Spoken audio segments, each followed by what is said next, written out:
Hello and welcome back to the Hats We Wear. Today I'm joined by my friend Jen Muscatel, and she's going to talk about the hats that she wears, the joys and struggles of them, and how she's navigated through them or is navigating through one. Maybe she's putting on a new hat or something's a hat's not fitting quite right and she's trying to navigate through it. So thank you, Jen, for joining me. I appreciate you taking the time to talk to me and our viewers.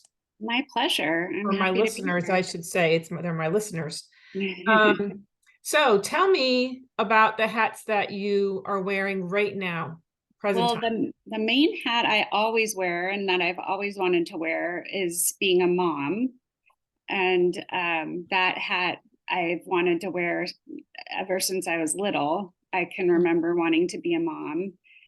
And I remember even writing letters to my kids. I was sitting on an airplane. I think I was like 16 years old, writing letters to my kids, which is weird, but That's amazing. um, yeah, but I wrote one to my daughter and one to my son, and that's what I have, a daughter and a son. Wow. And yeah, and so my son is 23 and my daughter is 11, and they're my biggest joys. And with parenthood always comes struggles too, because that's just the nature of parenting. Mm-hmm. And um, I didn't plan on it, but I ended up being a single mom to both of them. So that's another hat that I wear. So I've raised both of them by myself, um, and being a single mom is definitely a singular kind of hat to wear, Mm-hmm. because any single parents that are listening, they know. And I call it solo parenting because it's different than being a single parent. If you have a co-parent, even if you're not living in the same household, if you do Mm-hmm. have somebody that you can hand off to, um, and even get a break at some point, that's different than being a solo parent. And so I don't have that break ever. I don't have the opportunity to do a girls vacation, like a girls weekend, or there's a retreat that my friends that I grew up with from camp that they go on every year. It's called Rejuvenation. And I don't do that. I don't have the opportunity to leave my kids over a weekend. My son's now old enough that my daughter could stay with him, but we haven't done that yet. So So uh, were you a solo parent to your son as well? yeah, his dad and I split when he was 1, and his dad just wasn't in a mental condition to split co-parenting, and then his dad left and moved to Brazil. So, Okay. and then I did have a little period in there when I was with my daughter's dad. Mm-hmm. And so I wasn't totally a solo parent, but I always just viewed it as, which I think you can relate, that your child is your child, Mm-hmm. even when you do have a partner. And then, as it turned out, he wasn't a partner at all, and so I was correct. And there was times too, like there was a time when my son needed to go to the emergency room, and my ex-husband was driving, and he was a drug addict, which I didn't know, but he missed the exit to the hospital, and Mm-hmm. so he just wasn't a partner at all. So, Yeah. you know, like, oh my God, my son needs to go to the emergency room and you just missed it. And it wasn't just an exit, it was like an exit so that it made us go across a whole bridge A into huge another. exit, like a huge oops. It wasn't like a little Yeah, one you can just go to the next one quickly. Yeah. yeah, Yeah. yeah. So So how did you navigate um handling all that as a single mom? Like how did you handle raising your kids, both of them, as a single mom? What struggles did you have associated with it and how did you handle it? I think at first you it's really hard because it's not what you signed up for. And you think, how am I going to balance all of this? And then I think it becomes just what you know. Mhm. And that's all you know, and you adjust and you don't even think about it. And there's times where you think, gosh, my kid's puking and I have to choose, do I clean up the puke or do I hold them their hand while they're in the toilet throwing up and help them there, or do I go wash the sheets? Like, you have to pick and choose which part of it you're taking care of. You can't drive out in the middle of the night and go buy medication or something. You can't Yeah. leave them, so you have to choose what you're going to do as the single parent. There's no one else to turn to. But besides that, you all adjust and you just get stuff done. So like the day my son was moving into college, my daughter, that was her first day of kindergarten. So I had to figure out. Oh, that's a tough one. Yeah, so you have Oh to my figure gosh. out what you're gonna, who you're gonna rely on, like what you're gonna do. So it was just a day. I was literally just driving. Thankfully, he was in the same city, so I was just driving across town, back and forth, trying to meet both of their needs. So you just figure it out. But most of the time, unless the only times I've really had a hard time is when I'm like, I need to go get somebody medicine, or there's barf all over the sheets and I have to clean the sheets and clean the kid at the same time. Those are the only times. There was one time where I was deathly sick. I had a tapeworm coming out of my body. Oh, oh And gosh. Jen. and Oh. I remember telling my son, I was like laying on the floor of my bathroom and I was like, I need you to go to the hall closet. He was 5 years old. And I need Oh, you to get this out of the hall closet. Like, it was just these very specific directions. I need you to get yeah. the phone and I need you to call this number. It was like that kind of thing. Oh my Yeah. gosh. And did he do it? Mhm. Was he able Yeah, to he follow the did. direction? Yeah. Oh, And then there was actually one time where I was hospitalized for a week and I was literally dying. And that was scary as a single mom. You don't know what you're going to do, like if you do die. And thankfully, obviously, I'm here. That was several years ago, but I had to wait for my mom to come to town. It was Thanksgiving, mm. and my cousin took my daughter, and then my son didn't want to go to my cousin's. He felt uncomfortable. He was just a weird age, so he spent Thanksgiving alone. And yeah, so you figure it out. So you've got the parent hat. What other hat are you wearing? So I am in a coaching program. So as a single parent, it's been hard for me because I always wanted to stay home and raise my kids. So I've had to figure out how to work and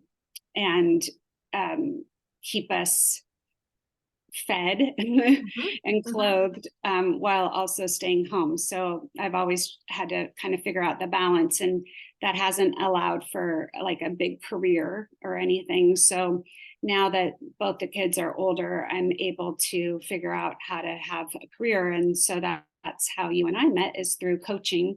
Mhm. And so that hat I am putting on. And as you also know, I'm taking up drums. And so I'm putting on a musician hat. And I'm a daughter Mhm. and a sister and a friend.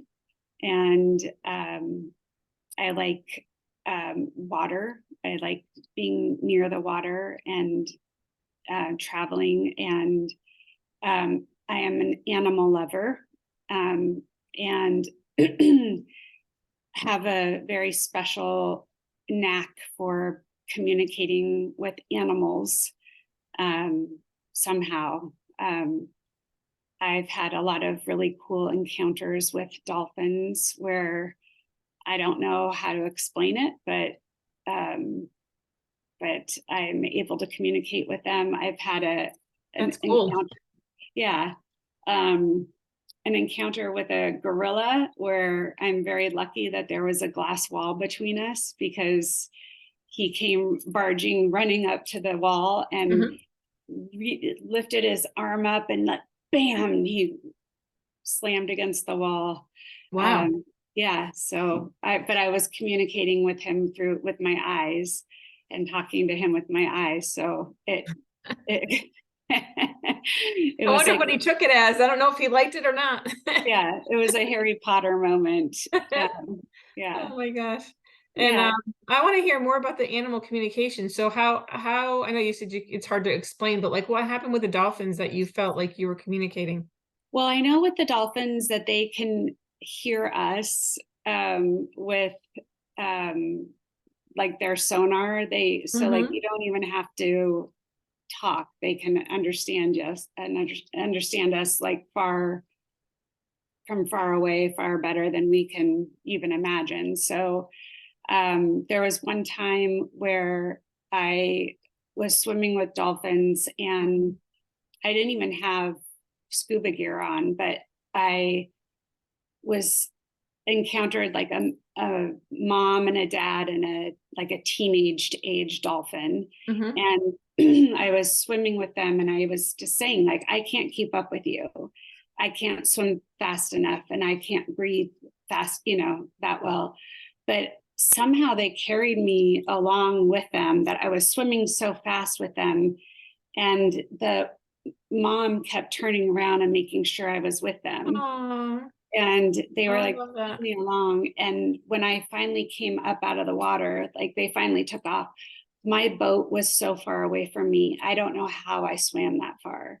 I, Wow. I just don't know. Oh, So that's so cool. I want to swim with dolphins. That's on my bucket list. It yeah, seems like such a yeah, cool experience. yeah, it is. It's really neat. So I've had a lot of them. So sometime you can come with me. It's more protected. If they encounter you, Mm-hmm. then you can swim with them, but Mm-hmm. You can't don't go go looking in. for them. Mm-hmm. Yeah.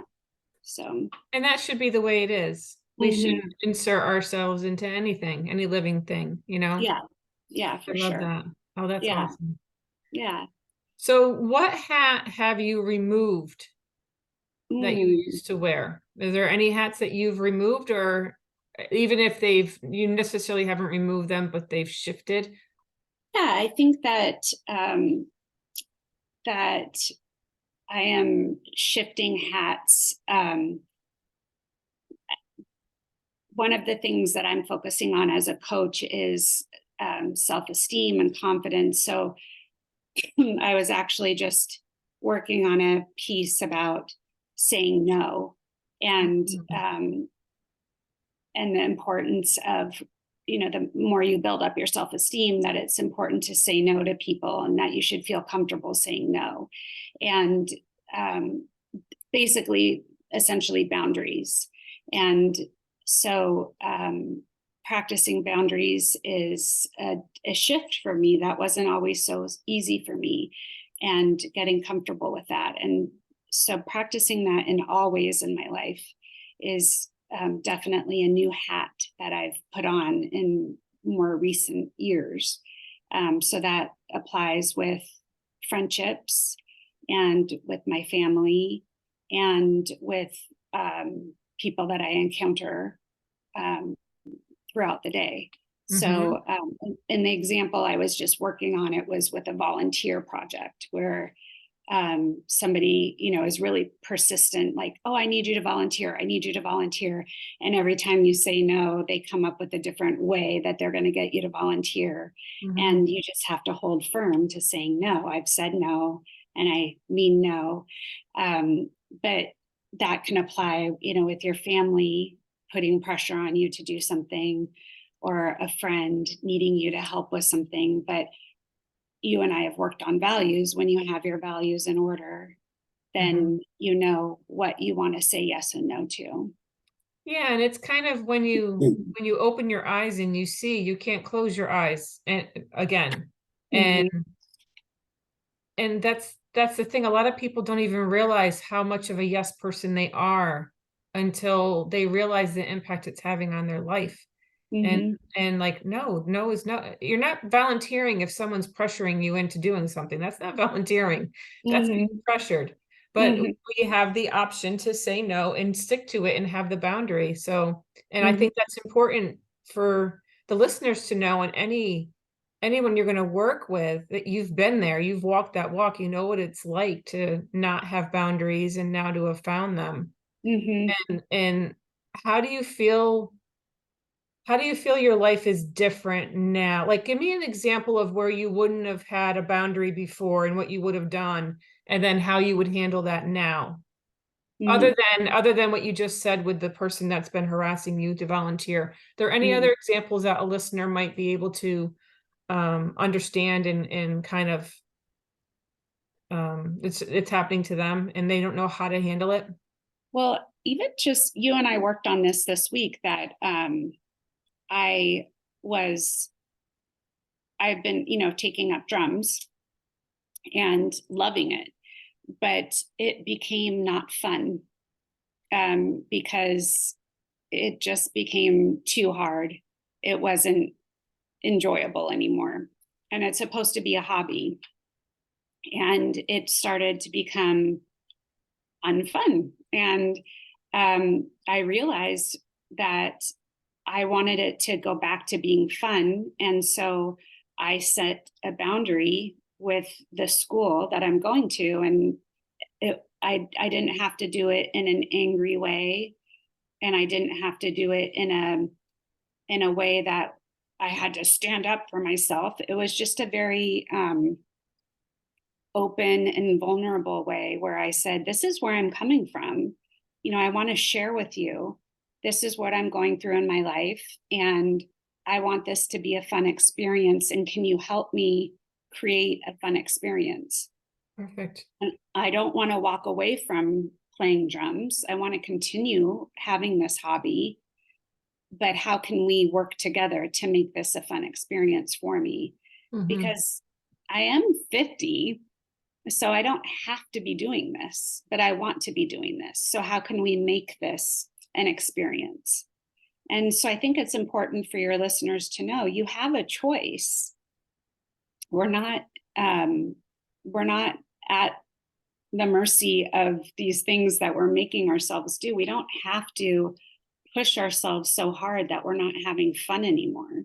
Mm-hmm. All of these things that we're doing, these hobbies, they're for fun. We don't have to play tennis until our hands are bleeding. If it's not fun anymore, why are we doing it?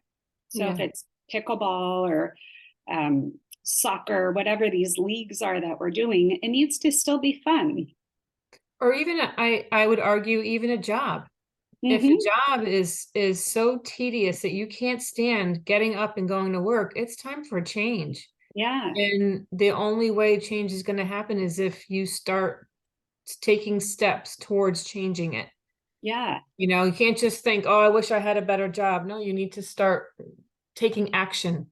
Yes. Taking action. And you took action. You sent an email to the school like, listen, this is where I'm at and this is what I need. Mm-hmm. How did that make you feel after sending that?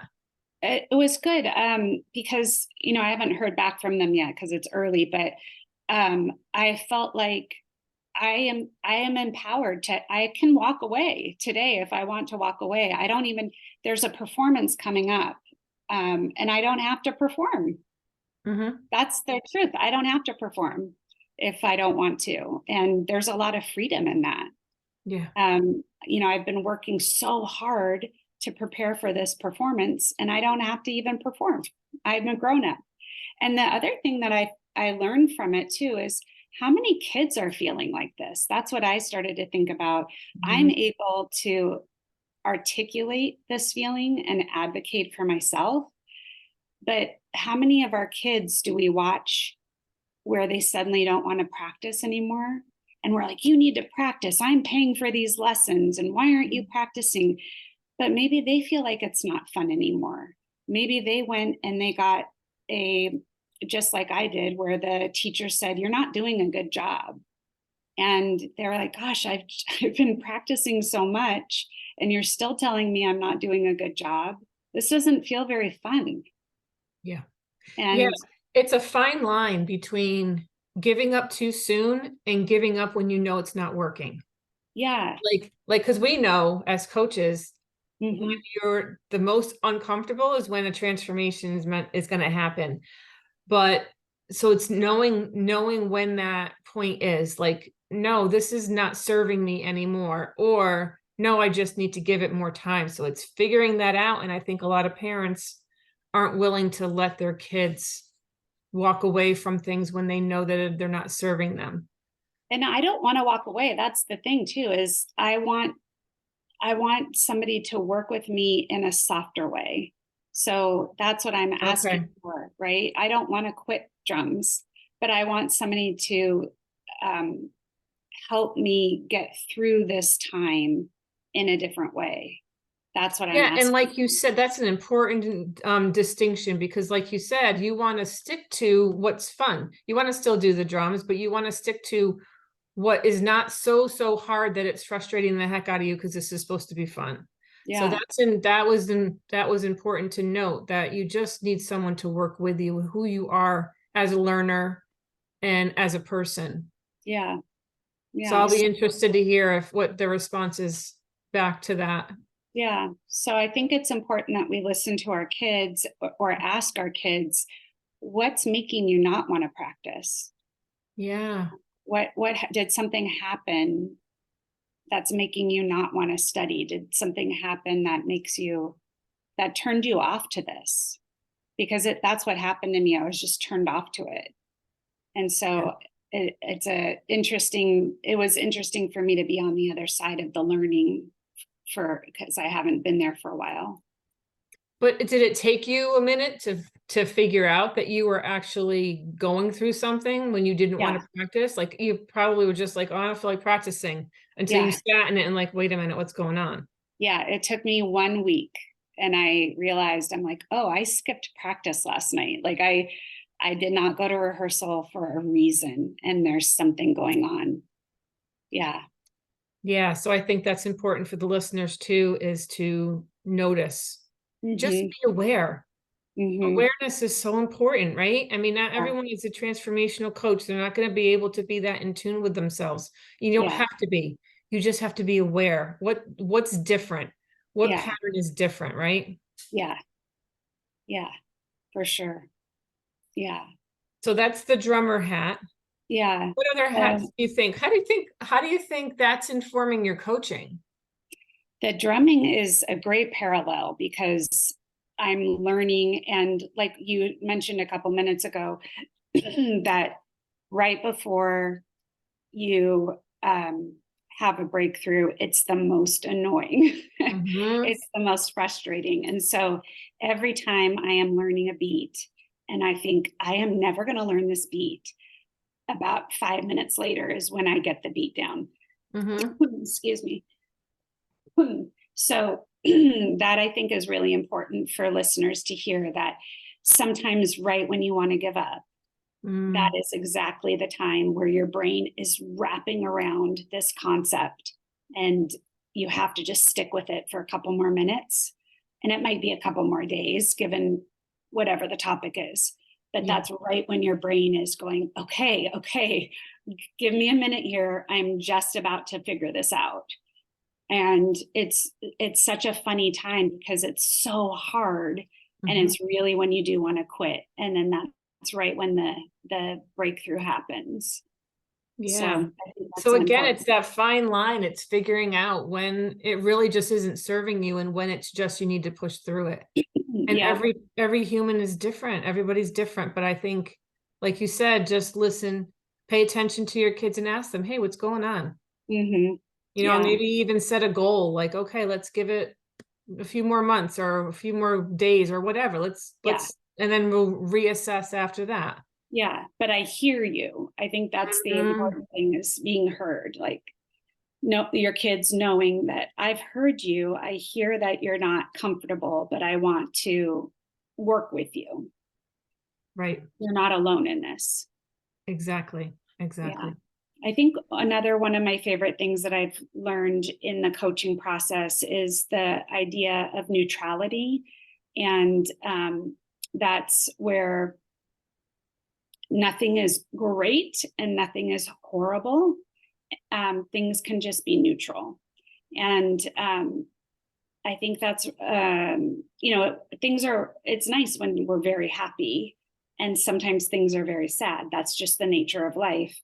But when we're talking about maybe like looking for compliments and rejecting insults, if we can get to a point where we're just neutral and we're not seeking validation and we're not afraid of bad feedback, and we just take all of it for neutrality, I think that's been one of my favorite things to learn. I love that. And I think it's important because if you take something someone says in a certain way, that's your history informing that, right? Otherwise it wouldn't bother you. Yeah.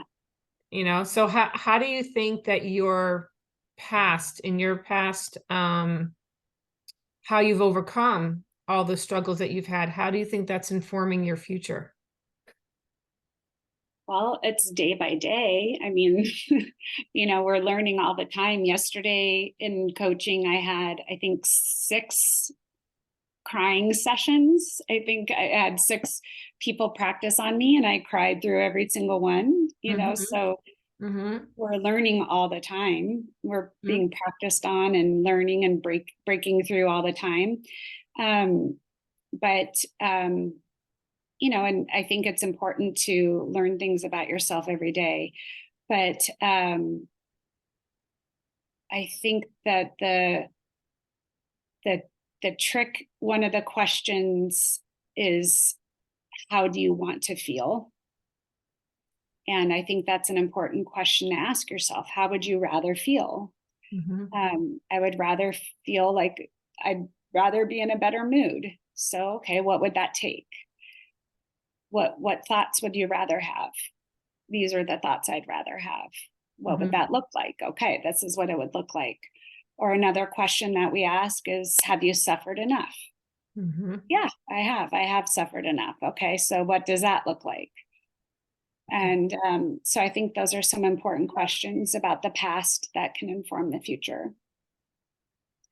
Does that answer your question? Absolutely. Anything answers the question. It's whatever's coming in and that you want to share with the listeners.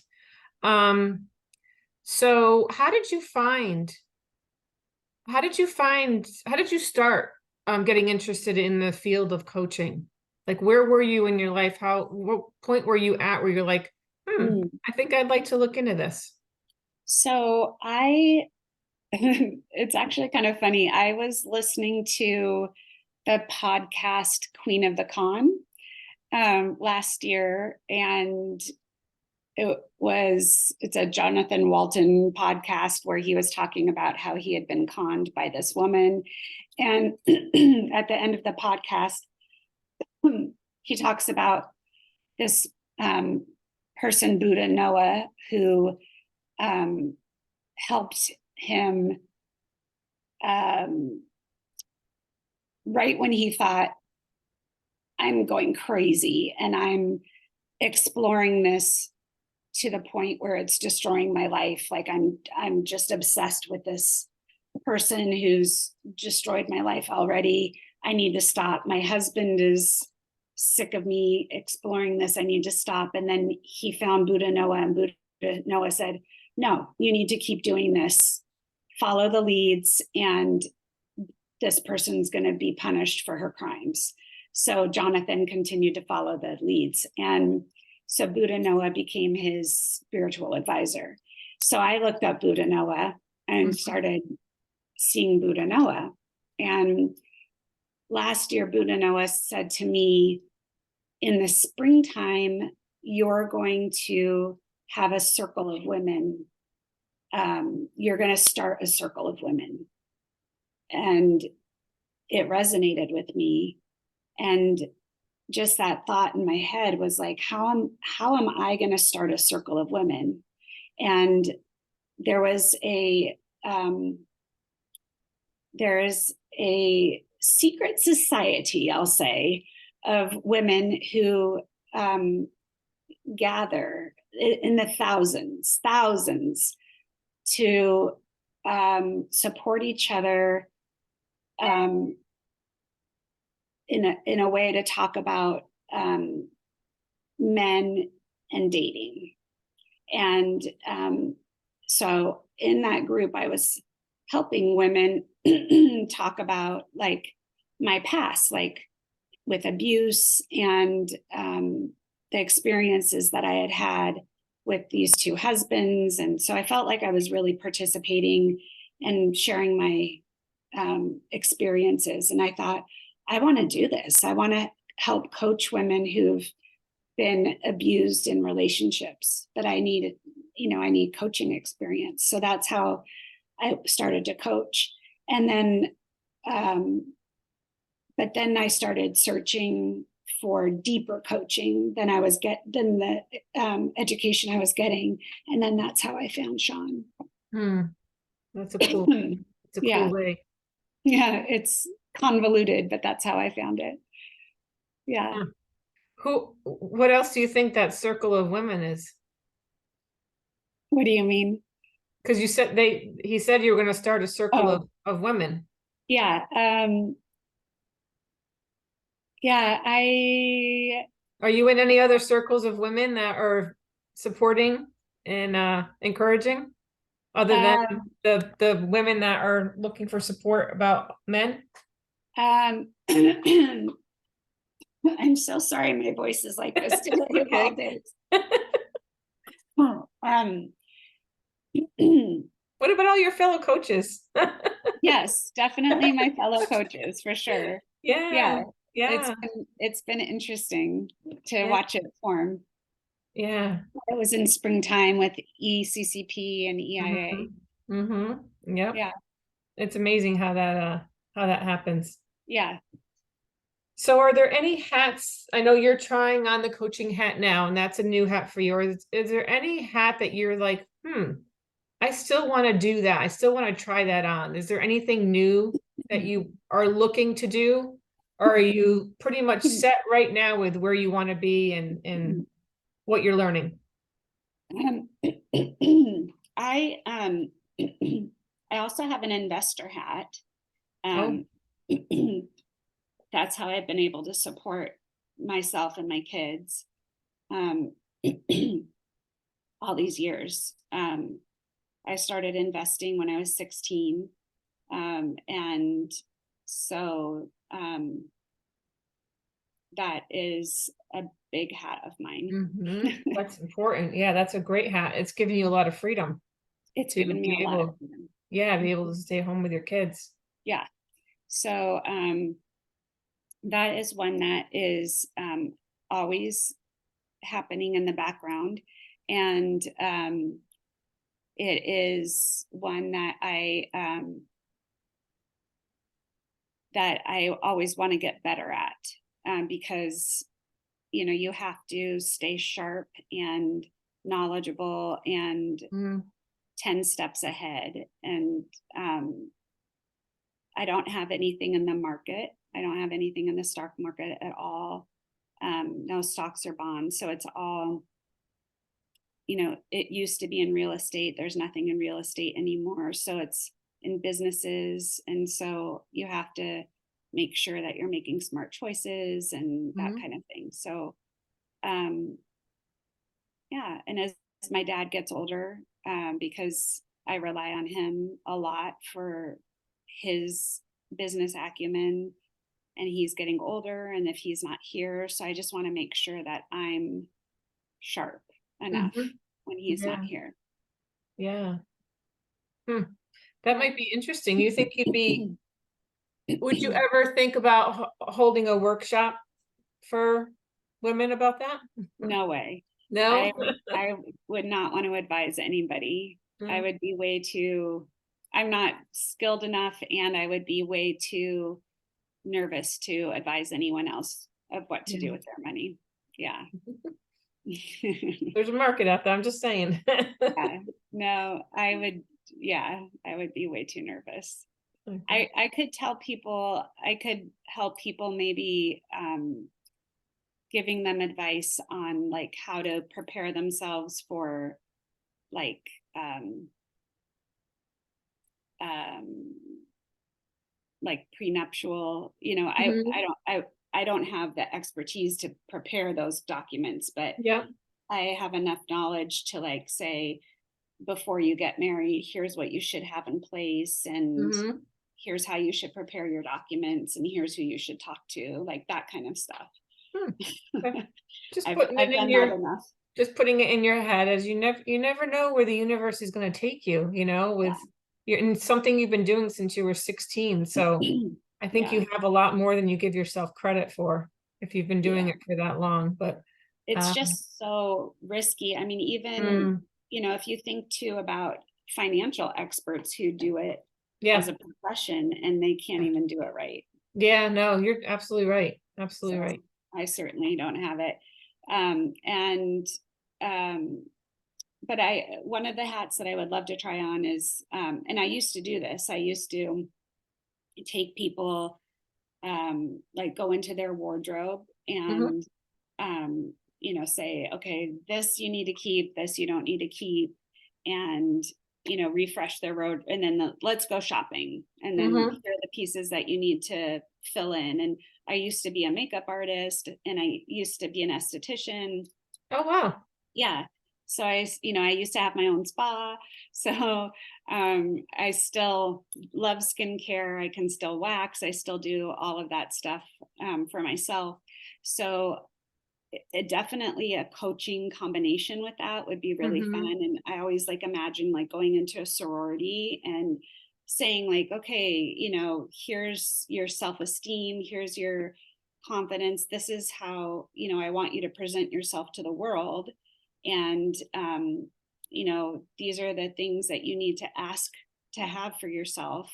And Hmm. then these are the way that, like, let's talk about how you can dress for a date, and Yeah. these are the things that you need to ask for from a man, that kind of thing. So like a whole package that way. And then going to a luncheon and doing the same thing for women of a certain age, and talking about the same kind of thing. And There you go. The more you yeah, talk about it, the more to come in. I love yeah, that. It's great. yeah. Well, thank you so much for taking the time. I appreciate you. Yeah, my pleasure. This is a fun idea. Yeah, I love it. I do. I love talking to different people, and everyone I've had on has been very different in different areas. So it's a lot of fun. And to the listener, thank you for listening. And I will hopefully you'll tune in next time on The Hats We Wear.